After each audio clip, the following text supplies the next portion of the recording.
My family expected unpaid labor every new year.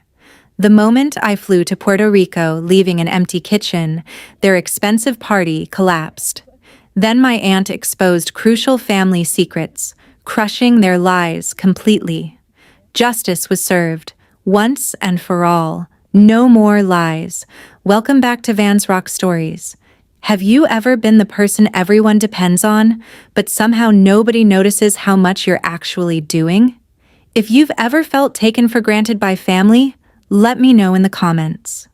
And if you enjoy family drama stories with satisfying payoffs, don't forget to subscribe. My name is Natalie Mercer. I'm 34 years old, and for most of my adult life, I was the person who made every family gathering happen. Not helped, not participated. Made happen. Nobody officially assigned me that role. It just slowly became expected. One holiday, I brought a few dishes. The next year, I handled all the shopping. Before long, I was planning menus, preparing guest rooms, cleaning up afterward, and making sure everything ran smoothly. Nobody asked. Everyone assumed. I lived in a small apartment in Pennsylvania and worked full-time as an office administrator. On top of that, my best friend Erica and I were trying to build a small homemade food business. Most weeks, I was already busy, but family always came first. At least, that's what I kept telling myself. A few days before Thanksgiving, Erica and I were packing dessert orders. "You're going to your parents' house this weekend, aren't you?" she asked. I laughed. "Obviously. And you're cooking?" "Pretty much." "How many people?" 22. She stopped sealing containers. "Nat, that's basically catering. It's family." Erica gave me a look. "Those two things aren't supposed to be the same thing." I brushed it off, but her comment stayed with me. Thanksgiving morning started before sunrise. I spent hours cooking. My mom helped when she could. My dad watched football. My older brother Brandon was nowhere in sight. By afternoon, relatives filled the house. Everyone complimented the food. Everyone seemed happy. For a while, I was happy too. I genuinely loved cooking. I loved seeing people enjoy something I created. The problem wasn't the cooking. The problem was what came with it. About 40 minutes after dinner started, Brandon finally arrived, empty-handed, as usual. "Sorry I'm late," he said before heading straight for the food. Then he pulled out his phone and started taking pictures. A few minutes later, one of my cousins showed me Brandon's social media post. The caption was simple: "Mercer Family Tradition." That was it. No mention of who spent the entire day cooking. No mention of the work behind it. Just family tradition. Later, I overheard him joking with relatives near the dessert table. Holding a slice of my apple pie, he grinned and said, "Grandma would have loved this old Mercer recipe." Everyone laughed. The funny thing? It wasn't Grandma's recipe. I created it myself. Erica happened to hear the conversation too. She leaned toward me. "You're really not going to say anything?" "It's not worth it." "No, Natalie, it is. It's Thanksgiving." She sighed. "You always have an excuse for them." I didn't answer, because part of me knew she wasn't wrong. As the night went on, relatives started leaving. The house grew quieter. Dad settled into his chair. Brandon disappeared into the living room. Mom went upstairs, and I ended up where I always ended up. Alone in the kitchen, washing dishes, packing leftovers, cleaning everything everyone else had enjoyed. I was putting containers into the refrigerator when I heard voices from the dining room. A few guests were still talking with my father. One of them laughed. "Gerald, your family always puts together amazing gatherings." My father chuckled. Then he said something that made me stop moving. "Natalie is always dependable for things like this." Everyone nodded. The conversation moved on. That was it. No thank you. No recognition. Just an expectation wrapped up as a compliment. I stood there staring at the sink full of dishes. Natalie is always dependable. For the first time, those words didn't feel good to hear. I was halfway through a spreadsheet at work when my phone started vibrating. Mom. I glanced at the screen and answered. Hey, Mom. Hi, sweetheart. Are you busy? That question usually meant she already needed something. A little. What's up? Oh, nothing major. Your father can't get the printer working again. I looked at the clock. Did he try restarting it?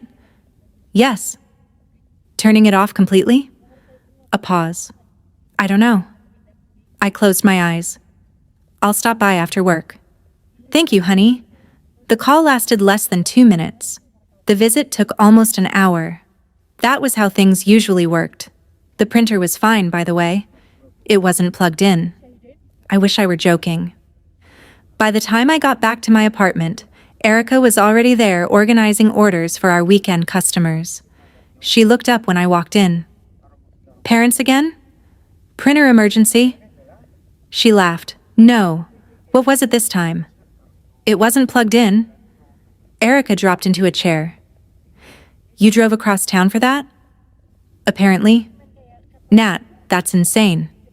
It's not a big deal. You always say that. I started unpacking supplies instead of answering. Because honestly, I didn't know how to explain it. Helping my family had become automatic. Someone called. I showed up. That was just how things worked. At least that's what I'd always believed. A few days later, Mom called again. This time it was holiday decorations. Then it was moving boxes from the basement.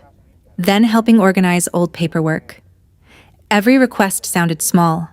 None of them stayed small. And somehow Brandon was never available. One Saturday afternoon, I arrived at my parents' house carrying storage bins while Brandon sat on the couch watching a football game. Hey, Nat, he said, without looking away from the television. Hey. Mom was in the hallway sorting decorations. I set down the bins. Need help with anything else? Oh, just these boxes upstairs.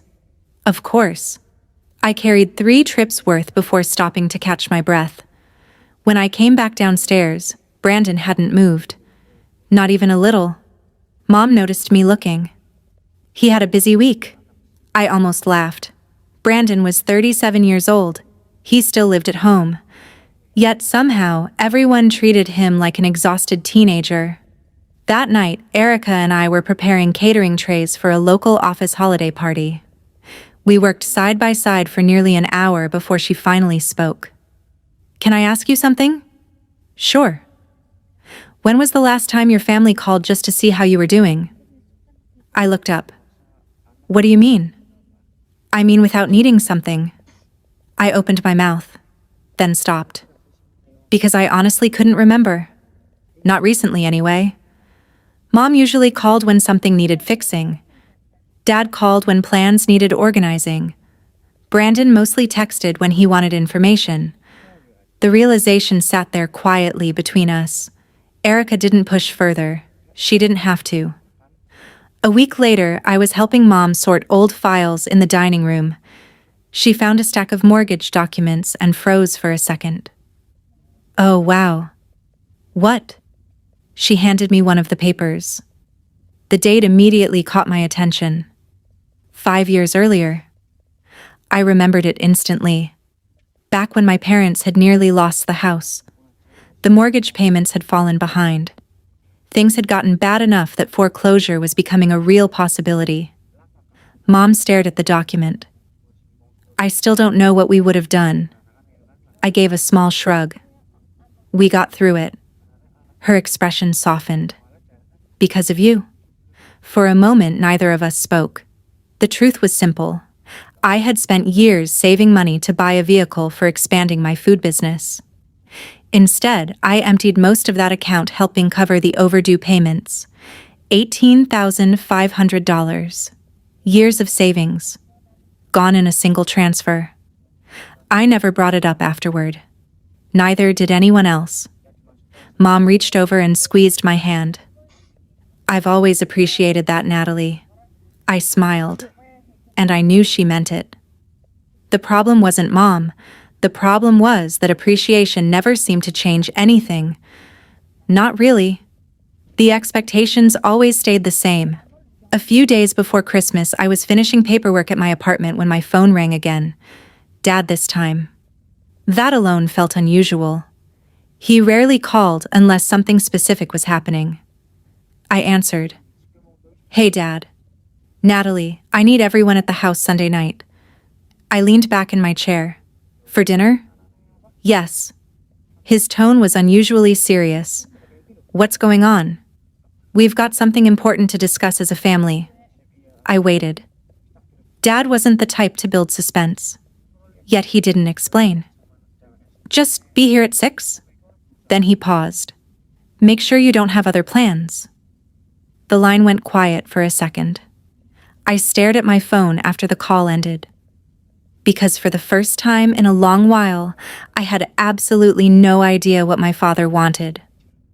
Dad's call kept bothering me, not because family dinners were unusual. They happened all the time. It was the way he'd said it. "Make sure you're there." No explanation, no details, just an order. By Sunday evening, I pulled into my parents' driveway and immediately noticed Brandon's car. When I walked inside, he was already sitting at the table wearing a button-down shirt and a huge smile. That alone was unusual. My brother normally dressed like he had given up 10 minutes earlier. Mom was finishing dinner. Dad looked happier than I'd seen him in months. "What's going on?" I asked. Dad pointed toward a chair. "Sit down first." That answer only made me more curious. We started eating, making small talk for a few minutes before Dad finally put down his fork. "Brandon has some good news." Mom smiled politely. Brandon practically straightened in his chair. "The business is growing." I nodded. He'd been talking about different business ideas for years. Usually they came and went pretty quickly, but this time seemed different. "I've been meeting with potential investors," he continued. That got my attention. Investors sounded serious. Dad immediately jumped in. "Some very important people." Brandon grinned. "A few meetings have gone really well." "That's great," I said. And honestly, I meant it. For all our differences, I wanted my brother to succeed. The conversation stayed pleasant for a while. Mom asked questions. Dad answered half of them before Brandon could. Then Brandon said something that changed the direction of the evening. "We're thinking about hosting an event." "What kind of event?" I asked. "A networking dinner." Dad smiled. "A big networking dinner." Brandon laughed. "Yeah, bigger than I originally planned."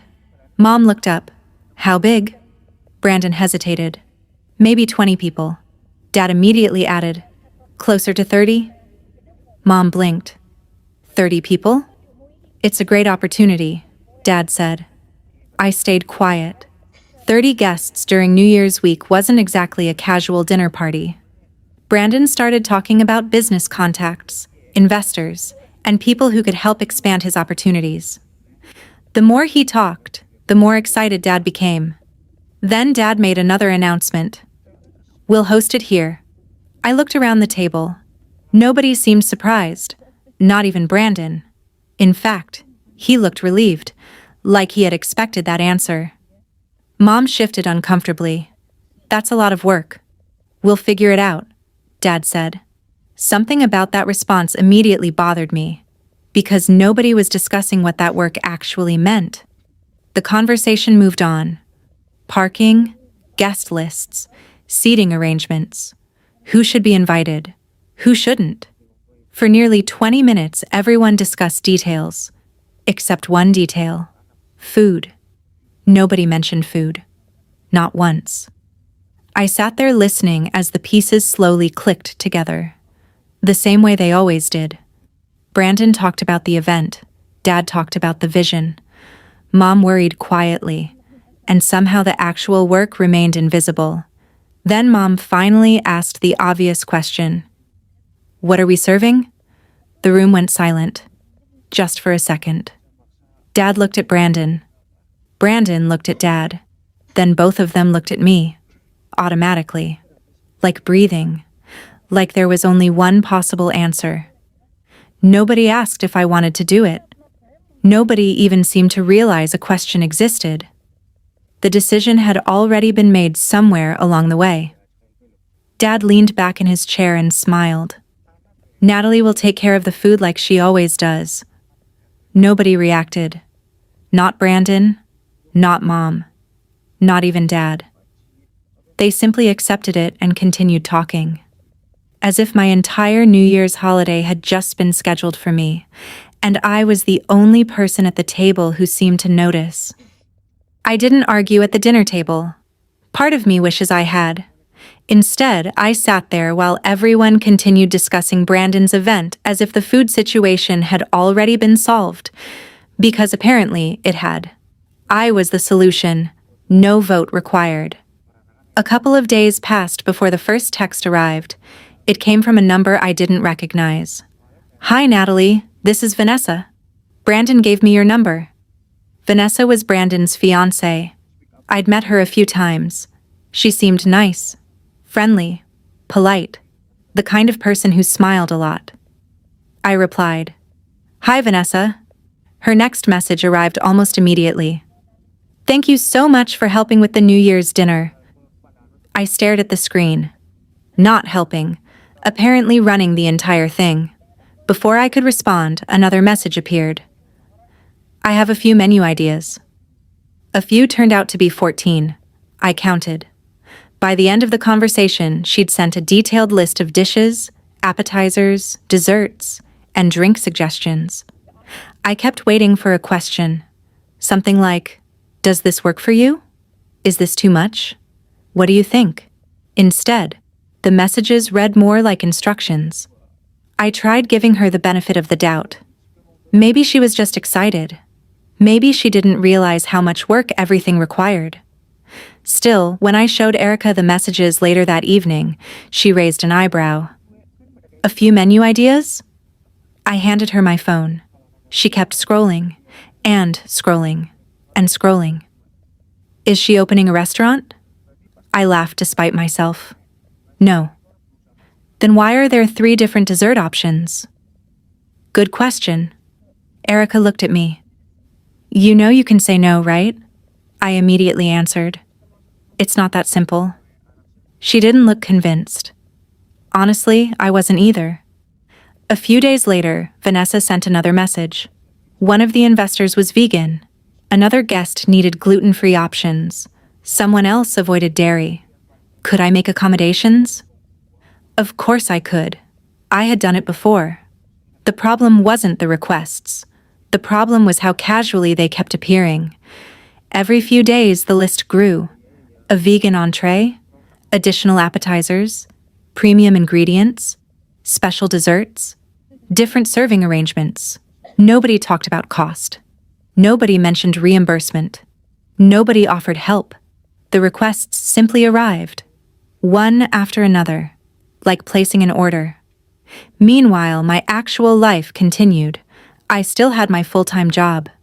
Erica and I were handling holiday food orders. Customers were calling. Deadlines were piling up. Yet somehow I was spending part of every evening thinking about Brandon's event. Not my event. His. One Saturday afternoon, Vanessa called. "Natalie, you're seriously amazing." I balanced my phone against my shoulder while organizing inventory. "What happened?" "You always have a solution for everything." I smiled politely. "Thanks." Honestly, Brandon says you're the reason family events always go smoothly. Something about that comment landed strangely. Not because she meant any harm. She clearly didn't. But it sounded familiar. Everybody appreciated the results. Nobody seemed interested in the effort behind them. Before ending the call, Vanessa added another request, a seafood option. For guests she hadn't even confirmed yet. I wrote it down anyway, then stared at the growing list after hanging up. The page was almost full. A few days later, I stopped by my parents' house. Brandon was sitting at the kitchen table scrolling through his phone. I pulled out the menu notes. "We need to talk." He barely looked up. "What's up?" I placed the papers in front of him. His eyes widened slightly. Wow. Yeah, wow. He flipped through several pages, then shrugged. Looks great. I waited. Nothing else came. No concern, no questions, no offers. Just, looks great. I folded my arms. Who's helping? Brandon looked confused. Helping with what? I honestly thought he was joking. The shopping, prep work, serving, cleanup. Oh. He leaned back in his chair. Then he laughed. Actually laughed. Not maliciously, not aggressively, like I'd asked something obvious. Isn't that what you always do? The smile slowly disappeared from my face, because for the first time I wasn't hearing an assumption, I was hearing exactly how he saw me. Isn't that what you always do? Brandon said it so casually, like he was pointing out the weather. For a second, I just stared at him. Then I gathered the papers from the table. Right. I didn't argue. Honestly, I didn't trust myself to, because if I stayed in that kitchen much longer, I was going to say something neither of us was prepared for. Brandon went back to his phone within seconds. The conversation was over for him. For me, it wasn't. I spent the drive home replaying those 7 words in my head. Not because they were cruel. That was the problem. He hadn't meant them to be cruel at all. To Brandon, I was simply describing my role. The person who handled things. The person who made events happen. The person who picked up whatever everyone else dropped. The more I thought about it, the less I liked what I saw. A few evenings later, Erica and I were finishing customer orders after a long day. Neither of us said much for a while. Eventually, she slid a flyer across the table. What's this? Look. I picked it up.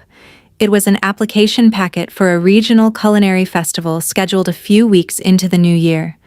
Vendors, food competitions, networking opportunities, business workshops, the kind of event we'd talked about attending for years. We should do it, Erica said. I smiled. We always say that. Yeah, but this year we actually can. Her confidence made me laugh. You sound very sure. I am. She pointed at the flyer. This is exactly the kind of thing we've been trying to grow toward. I looked down at the application. Truthfully, she wasn't wrong. Events like that could help our business. New customers, new partnerships, new opportunities. The kind of opportunities we kept postponing, and suddenly I realized how familiar that pattern felt. Postponing. I'd been doing it for years. Not just with the business, with everything. Trips, vacations, weekend plans, personal goals. Every time something conflicted with family obligations, my plans disappeared first. I couldn't remember the last time I'd chosen myself without feeling guilty afterward. Erica watched me quietly. Then she asked a simple question. When was your last vacation? I opened my mouth. Nothing came out. I genuinely didn't know. Not because it had been a long time, because it had been so long I couldn't even remember. Erica started laughing. Oh my God. What? You actually don't know? I know. No, you don't. Unfortunately, she was right. The more I tried to remember, the worse it got. A long weekend somewhere, a beach trip, a road trip, anything. Nothing came to mind. Family gatherings, holiday preparations, helping my parents, working. Those memories came easily. Actual vacations? Not so much. Erica shook her head. That's not normal, Natalie. Maybe it wasn't. That thought stayed with me over the next few days, especially whenever my phone buzzed. Another message from Vanessa. Another menu adjustment. Another request. Another assumption. For the first time, I stopped responding immediately. Not out of spite. I just paused. Sometimes for an hour, sometimes until the next morning. A small thing, but it felt strangely significant. One afternoon, Mom called while I was reviewing customer invoices. Can you stop by tomorrow? I automatically started to say yes. The word was already halfway out. Then I stopped. What do you need? There was a pause. A few things around the house. What things? Another pause. I'll make a list. For some reason, that tiny exchange felt different. Usually I agreed before hearing any details. This time I didn't. Mom didn't seem upset. Just surprised. And honestly, so was I. That evening, Erica and I finished our work early. For once, there were no orders left to pack, no deliveries to schedule, no family obligations waiting.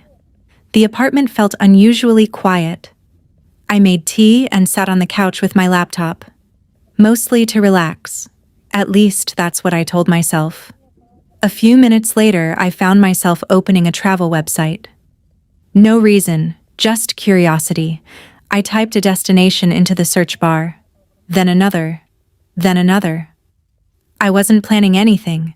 I wasn't booking anything. I was only looking. At least that's what I thought. But somehow I kept staring at the flight options long after the tea had gone cold. The travel website stayed open on my laptop for 3 days, not because I was seriously planning a trip. At least that's what I kept telling myself. I would check flights during lunch breaks, then close the page, open it again that evening, then close it again. Every time I looked, the same thought showed up. You could actually do this. And every time another thought answered back. Don't be ridiculous. You have responsibilities. The strange thing was that nobody had actually asked me to give up my New Year's holiday yet. Not directly. They didn't need to. Everyone already assumed where I'd be. In my parents' kitchen, cooking, shopping, serving, cleaning. Just like always. One evening, I sat down with a notebook and started making a list. I wasn't even sure why. Maybe because I needed to see it. Really see it. So I started writing. Thanksgiving, Christmas, Easter, birthdays, anniversaries, family reunions, every major gathering I could remember. Then I added another column. Groceries, supplies, special ingredients, equipment, gas, time off work. The numbers kept growing. I stopped twice because I thought I'd made a mistake. Then I checked again. No mistake. For years, I had been spending my own money to help make family events happen, thousands of dollars. Not once had anyone offered reimbursement. Not Dad, not Brandon, not even a discussion. It had simply become normal. I stared at the notebook. Then another realization hit me. The money bothered me, but not as much as the time. Days off, weekends, vacation hours, entire holidays. I had spent so much time managing everyone else's celebrations that I couldn't remember the last time I'd planned one for myself. My phone buzzed. A text from Vanessa. Another menu update. 2 additional guests. 1 more dietary restriction. A request for upgraded appetizers. I read the message, then set the phone down. No immediate response. No apology.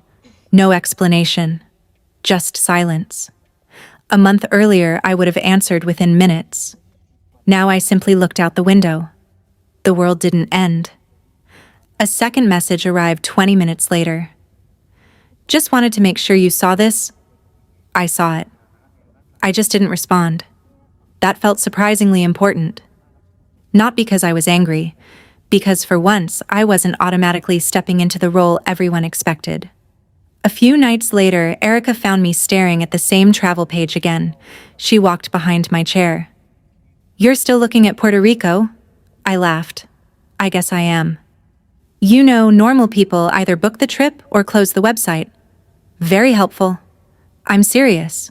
She pulled up a chair. What's actually stopping you? I started listing reasons. Family, the event, timing, expectations, obligations. Halfway through, I noticed Erica smiling. What? You haven't mentioned a single thing you want. I stopped talking, because she was right. Every reason involved someone else. Not me. For several seconds, neither of us spoke. Then Erica pointed at the screen. Can you afford it? Yes. Will the business survive if you take a few days off? Yes. Do you want to go? That answer came faster than the others. Yes. A lot faster. She leaned back. Then I think you already know the answer. The room felt unusually quiet. Not uncomfortable, just clear. For years, every decision had started with one question. What does the family need? For the first time, I asked something different. What do I need? The answer surprised me with how simple it was. I needed a break.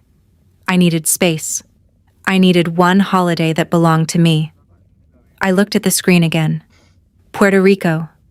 Ocean views. Warm weather. Departure the day before New Year's Eve. The cursor hovered over the booking button. My heart was pounding harder than it should have been. It was only a vacation. Yet somehow it felt much bigger than that.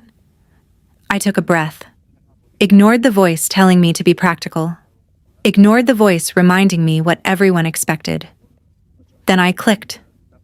A confirmation page appeared on the screen.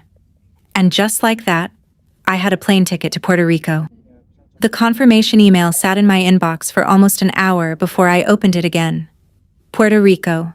Departure. December 30th. It was real. For a few minutes, I actually felt guilty. Then my phone buzzed. A message from Vanessa. Another guest had dietary restrictions. I laughed out loud. Not because it was funny, because somehow it perfectly captured the situation. I had just booked my first real vacation in years, and people were still sending me menu requests. I closed the message without replying. That was becoming a habit. Not ignoring people completely. Just no longer treating every request like an emergency. The following week was surprisingly normal. I went to work. Erica and I filled customer orders. Life kept moving. Meanwhile, my family continued acting as though the New Year's event was fully under control. Nobody checked in. Nobody asked for progress updates. Nobody asked whether I'd started shopping. The assumptions were doing all the work for them. One evening, I opened my catering planning folder. Inside were supplier contacts, menu notes, ingredient estimates, and several pre-orders I had started organizing before everything changed. I stared at the list for a long moment. Then I picked up my phone. The first supplier answered immediately. Hey, Natalie, ready to confirm the order? I took a breath. Actually, I need to cancel it. There was a brief pause. No problem. Everything okay? Yeah. And for the first time, that answer was true. I called the second supplier, then the third. Within an hour, every pending order was gone. No bulk ingredients, no specialty products, no catering deliveries, no reservations, nothing. When I finished, I expected to feel nervous. Instead, I felt lighter. A few days later, I drove to my parents' house, not for family dinner, not to discuss menus. I had a different reason. Most of my professional catering equipment had been stored in their garage for years.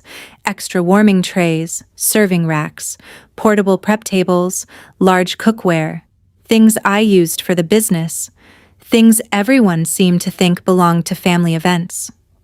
The garage door rattled open. I started loading equipment into my SUV.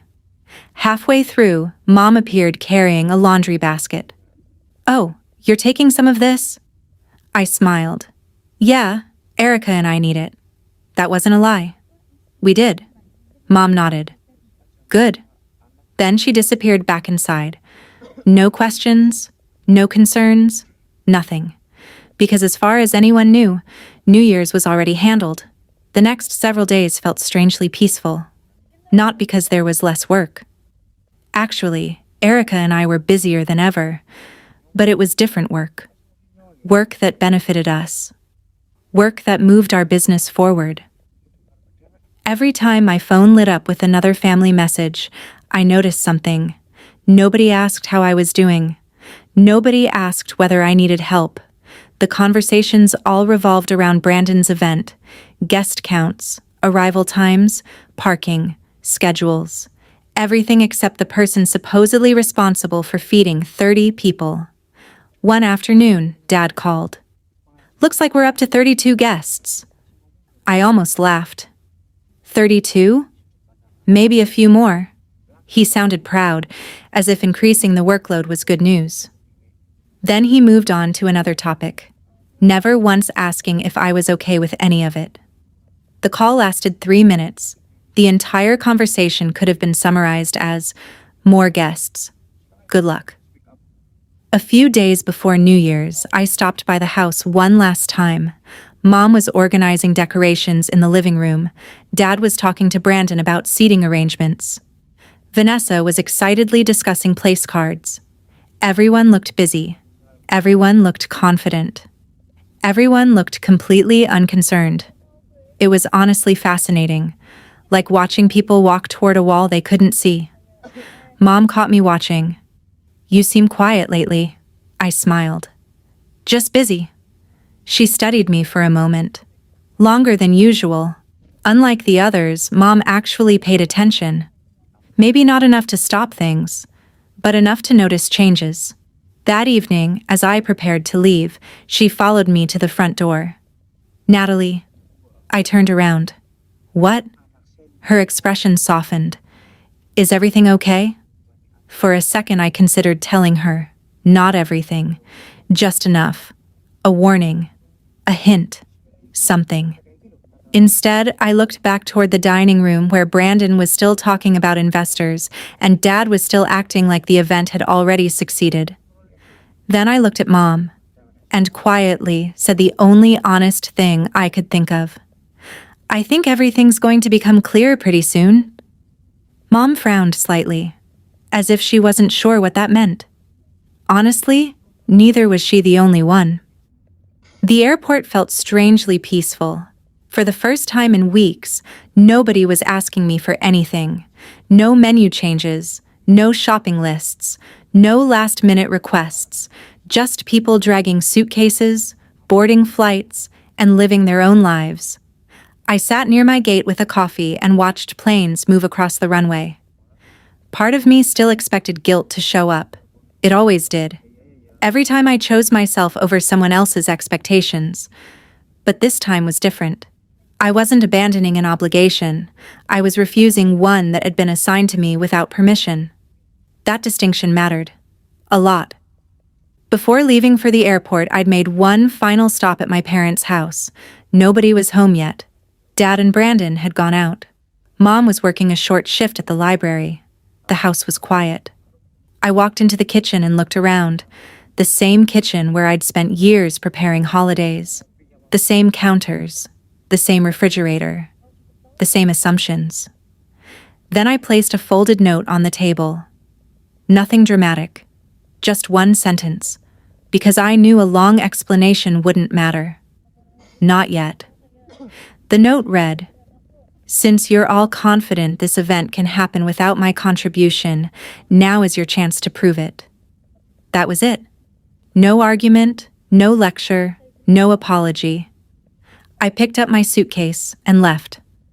Now, sitting at the airport, I wondered who would find it first. My guess was Mom. I wasn't even close. Back at the house, the first sign of trouble appeared early that morning. Mom walked into the kitchen carrying a grocery list she'd written the night before. At least that's what she later told me. She expected to find ingredients, prep work, something. Instead, she found an almost empty refrigerator. No catering trays, no specialty ingredients, no labeled containers. Nothing. Then she saw the note.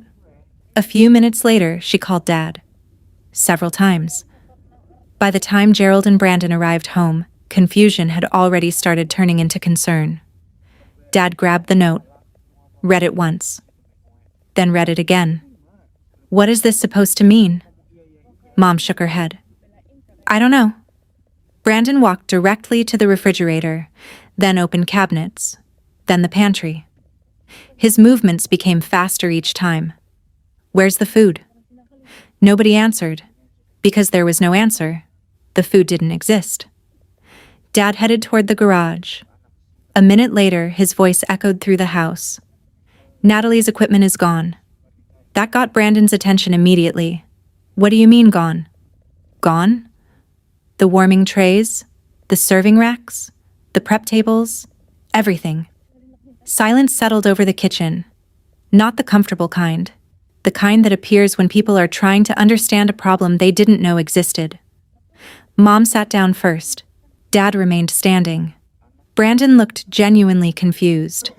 I don't think any of them had fully processed what was happening yet.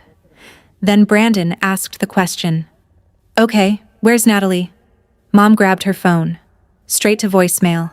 Dad tried. Same result. Brandon tried. Nothing. The calls continued for almost 20 minutes. No answer. No response. No explanation. At the airport, my boarding group was called. I stood, picked up my carry-on, and joined the line. One final vibration came from my phone. Dad. Again. Then Brandon. Then Mom. Then Dad again. I stared at the screen. Not angrily, just calmly. For years, my phone had controlled my decisions. This time, it didn't. I powered it off completely. The screen went black. A few minutes later, I boarded the plane. Back at the house, panic finally arrived, because confusion could be explained away. Panic couldn't. Brandon was pacing now. Dad was making increasingly frustrated phone calls. Mom kept rereading the note, trying to find some hidden meaning inside a single sentence. There wasn't one. The meaning was exactly what it said. Eventually, Brandon looked at the clock, then looked at Dad. Dad looked at the clock too. Neither of them spoke immediately. They didn't have to. For the first time, they were both thinking about the same thing. The guests, the investors, the dinner, the event they had spent weeks planning, and the fact that only a few hours remained before people started arriving. I didn't find out exactly how chaotic that day became until much later. Some details came from Mom, some came from Vanessa. A few came from relatives who couldn't stop talking about it afterward. The panic started the moment Dad realized nobody could reach me. The panic got worse when they started calling caterers. Apparently, New Year's Eve is not the ideal day to suddenly order food for more than 30 guests. Who knew? The first catering company was fully booked. The second was fully booked. The third laughed before politely apologizing. Every restaurant in town seemed overwhelmed. Every grocery store was crowded. Every bakery already had holiday orders lined up. The closer the event got, the fewer options remained. Dad spent hours making phone calls. Brandon spent hours driving around town. Neither of them had much success. The funny part? Brandon kept discovering problems he had never considered before. Serving trays, food warmers, disposable plates, dietary restrictions, guest timing, portion estimates, things I had handled automatically for years. Mom later told me she watched him standing in a grocery aisle staring at a shopping cart like it had personally betrayed him. "What do 30 people eat?" he apparently asked. Mom's answer was simple. "That's probably something you should have figured out before inviting them." For once, she didn't sound apologetic. She sounded tired. Very tired. Vanessa was there for most of it. At first, she tried helping. She searched online, made calls, suggested alternatives. The more she got involved, the more uncomfortable she became, because she was seeing something she hadn't seen before. Brandon wasn't taking charge. He wasn't solving problems. He wasn't leading anything. Every time a decision appeared, he looked toward someone else. Usually Dad. Sometimes Mom. Occasionally Vanessa. Never himself. Around noon, Vanessa asked a question nobody had asked earlier. "Did Natalie leave any instructions?" "No," Brandon said. "Recipes?" "No." "Shopping list?" "No." Vanessa blinked. "You expected her to do all of this and nobody even knows what she planned?" The room reportedly went quiet. Brandon didn't answer immediately, because there wasn't a good answer. Dad stepped in instead. We didn't expect this. Vanessa crossed her arms. I don't think that's the problem. That conversation didn't last long, but Mom remembered it. So did Brandon. By mid-afternoon, they had managed to collect a random assortment of prepared food from different places. A few grocery store platters, some bakery items, a couple of restaurant trays. Nothing matched. Nothing looked particularly impressive. Most importantly, nothing resembled the event Brandon had spent weeks describing to investors. The beautiful dinner he'd promised was now a collection of whatever happened to still be available. As the afternoon continued, frustration started replacing panic. Dad became increasingly angry. Not at himself. Not at Brandon. At me. Every failed phone call made him angrier. Every missing item became my fault, at least in his mind. Mom finally pushed back. Only a little, but enough for people to notice. Maybe we shouldn't have assumed she was handling everything. Dad immediately dismissed the comment. She's always handled everything. Mom didn't respond, but she didn't agree either. That was new. Very new. Meanwhile, I was sitting on a beach in Puerto Rico. No ringing phone, no emergency grocery runs, no investor dinner. Just ocean waves and warm weather. For the first time in years, somebody else's poor planning wasn't my responsibility. Back in Pennsylvania, the clock kept moving. And eventually, the moment everyone feared arrived. Cars began pulling into the driveway. Guests started showing up. Investors, business contacts, friends, people Brandon had spent weeks trying to impress. The food situation was still barely under control. The house looked rushed. The atmosphere felt tense. Everyone could feel it. Then someone asked a simple question. Where's Natalie? Dad's expression immediately hardened, and standing there in front of several arriving guests, he finally said what he'd been wanting to say all day. He blamed me. She left us hanging. Dad said it loud enough for several guests to hear. A few people turned toward him. One investor frowned. Wait, Natalie was handling the food? She usually does, Dad replied. The nearly empty buffet didn't help his argument. Everyone could see something was wrong. The event Brandon had spent weeks promoting looked rushed and disorganized. Mom stayed near the dining room doorway. Brandon looked stressed. Vanessa looked increasingly confused. Then the front door opened. Aunt Eleanor stepped inside. She was Mom's older sister and one of the few people who never hesitated to challenge Dad. The moment she noticed the atmosphere, she stopped. What happened? Nobody answered immediately. Eventually, a guest mentioned my name. The story came out piece by piece. The missing food, the note, the failed preparations. Dad crossed his arms. Natalie decided to abandon her family. Eleanor stared at him. Abandon? That's what happened. No, Gerald, she said calmly. That's not what happened. The room grew quiet. Then Eleanor placed a large tote bag on a table and opened it. Inside were old folders and notebooks. Mom's eyes widened immediately. You found those? Eleanor nodded. While cleaning out storage. A guest asked what they were. Family records, Eleanor answered. She began reading. Most of the notes had originally been written by my grandmother. At first they seemed ordinary. Holiday gatherings, birthdays, family events. But as Eleanor continued, a pattern became impossible to miss. Women planned everything. Women cooked. Women cleaned. Women organized. The men received praise. The women were expected to do it again next time. Several guests shifted uncomfortably. Dad looked annoyed. Eleanor kept reading. The notes moved through decades of family history. Different names. Same pattern. Then she reached the years that included me.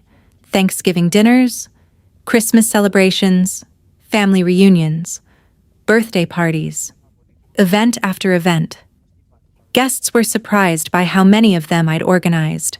Then Eleanor pulled out receipts and records. That changed everything. Many family events hadn't just used my time, they had used my money. Groceries, ingredients, supplies, equipment, expenses I'd quietly covered myself.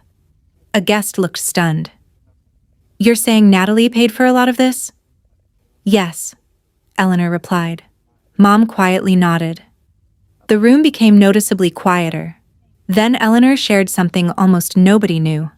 5 years earlier, when my parents were behind on mortgage payments, I'd used money from my savings to help keep the house. Several guests immediately looked toward Dad, then toward Brandon.